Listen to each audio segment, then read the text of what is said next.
तो नमस्कार दोस्तों, पावर बीआई के इस पार्ट में आपका स्वागत है। और आज हम बात करेंगे दो ऐसे फंक्शंस की जो कि बहुत ज़्यादा इंपॉर्टेंट है। यह एक रिलेटेड और दूसरा है रिलेटेड टेबल। सबसे पहले जानते हैं ये करते क्या हैं। तो देखिए, रिलेटेड और रिलेटेड टेबल दोनों ही एक्सेल के फॉर्मूले वी लुकअप की तरह ही काम करते हैं। यानी कि इनका काम भी होता है किसी एक टेबल पे किसी दूसरी टेबल से डेटा को फैच करना। देखिए, जो रिलेटेड फंक्शन है ये यूज होता है जहां पे दो टेबल के बीच में 1-to-1 रिलेशनशिप होता है। और अगर रिलेटेड टेबल की बात करी जाए तो ये यूज होता है जब दो टेबल के बीच में 1-to-1 रिलेशनशिप के अलावा कोई भी रिलेशनशिप हो, यानी 1-to-many या many-to-1 इस तरीके का रिलेशनशिप हो। देखिए, रिलेटेड के सिंटेक्स में हमें यूज करना पड़ता है कॉलम का नाम, लेकिन रिलेटेड टेबल में जब हम सिंटेक्स लिखते हैं तो वहां पे हमें देना पड़ता है टेबल का नाम। देखिए, मोटा मोटा आप ये समझिए कि कब आपको कौन सा यूज करना है। अगर दो टेबल जिनसे आप डेटा मैच करवा के फैच करवाते हो, अगर उन दोनों ही टेबल में जो भी वैल्यू आ रही है वो सिंगल टाइम अवेलेबल है, जैसा कि आप यहाँ देख रहे हैं, यहाँ पेंसिल, इरेजर, नोटबुक, ये सभी एक एक बार लिखा है और यहाँ पे भी एक एक बार लिखा है। ऐसे में जब आप डेटा फैच करवाएंगे तो आप यूज करेंगे रिलेटेड फंक्शन। और इस टेबल में देखिए, यहाँ पे एक बार सिंगल नाम लिखा है, लेकिन यहाँ पे देखिए नाम दो बार आ रहा है, पेंसिल, इरेजर, यानी कि ये रिलेशन हुआ 1-to-many का। अगर आपको रिलेशनशिप नहीं समझ में आ रहा है क्या है, तो आप हमारी पुरानी वीडियो देख सकते हैं जहाँ पे हमने आपको बताया है कि रिलेशनशिप कितने प्रकार के होते हैं और कैसे होते हैं।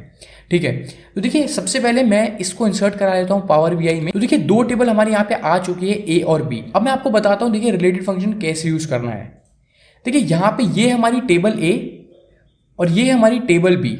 अब देखिए, यहाँ पे नेम और नेम सेम है तो हम इसको मैच करा सकते हैं, लेकिन मैं चाहता हूं कि यहाँ पे टोटल कॉस्ट निकल के आए। अब टोटल कॉस्ट कैसे निकलेगी? जब मैं इस रेट को क्वांटिटी से मल्टीप्लाई करूंगा।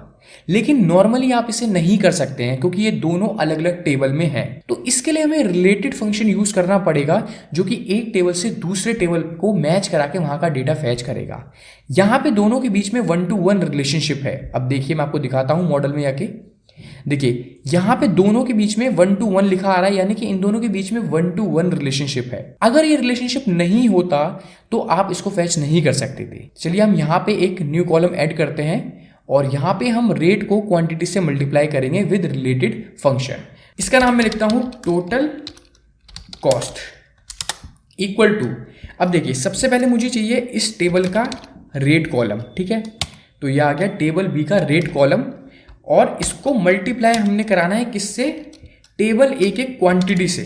ठीक है, अब अगर मैं क्वांटिटी लिखता हूं तो यहाँ पे नहीं आता क्योंकि ये मुझे ऑप्शन ही नहीं देगा दूसरी टेबल से किसी कॉलम को मैच करवाने का, उसे पिक करने का। तो अब हम यूज करेंगे रिलेटेड।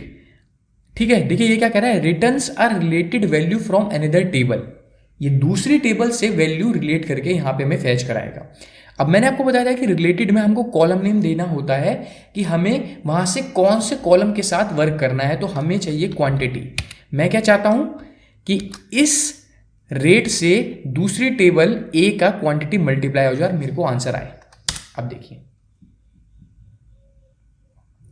यहां पे इंटू होकर यहाँ पे आंसर आ गया। मैं आपको दिखाता हूं, ये बी में अगर मैं इस वाले को सेलेक्ट करूं और यहाँ पे देखिए एक टोटल कॉस्ट का आ गया है, मैं इसे भी चेक करता हूं। तो देखिए, इसने क्या करा है, कलर जो 20 रुपये का था उसकी टोटल क्वांटिटी 60 थी, तो इसने इससे इसको मल्टीप्लाई करा और यहाँ पे 1200 दे दिए। अब देखिए 2 × 30 60, तो उसने हर उसमें चेक करा जो भी इसे मैच करता था, उसने उसके रेट के आगे क्वांटिटी को मल्टीप्लाई करके आंसर दे दिया है। ये हुआ रिलेटेड फंक्शन। अब देखिए, इन दोनों टेबलों को मैं हटाता हूं और आपको समझाता हूं रिलेटेड टेबल फंक्शन क्यों यूज होता है।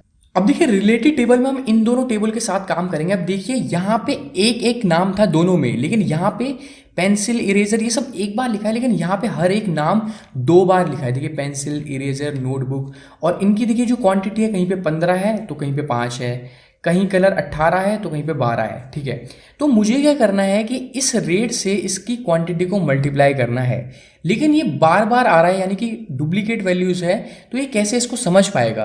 तो इसलिए हम रिलेटेड टेबल यूज करेंगे यहाँ पे फंक्शन को। अब मुझे यहाँ रेट को मल्टीप्लाई करवाना है इसकी क्वांटिटी से।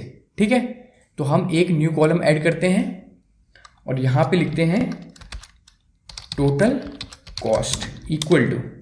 अब देखिए, हमें क्या करना है, इस रेट से मल्टीप्लाई करवाना है दूसरे की क्वांटिटी। ठीक है, हम मल्टीप्लाई करेंगे और रिलेटेड टेबल यूज करेंगे। मैंने बताया था कि यहाँ पे आपको टेबल देनी पड़ती है, तो टेबल है 2a, लेकिन मैं अभी एंटर नहीं मार रहा हूँ। देखिए तो हमें क्या करना पड़ेगा, इस पेंसिल और इस पेंसिल की क्वांटिटी को प्लस करना पड़ेगा, क्योंकि जब ये प्लस हो जाएंगी तब ये यहाँ से इनटू होंगी, तो ही ये करेक्ट आंसर दे पाएगा। तो देखिए ये है 15 और ये है 10, तो ये सम कैसे होगा, सम एक्स फॉर्मूले से। तो देखिए रिलेटेड टेबल से पहले हम सम एक्स फॉर्मूला लगाएंगे और ब्रैकेट ओपन कर देंगे।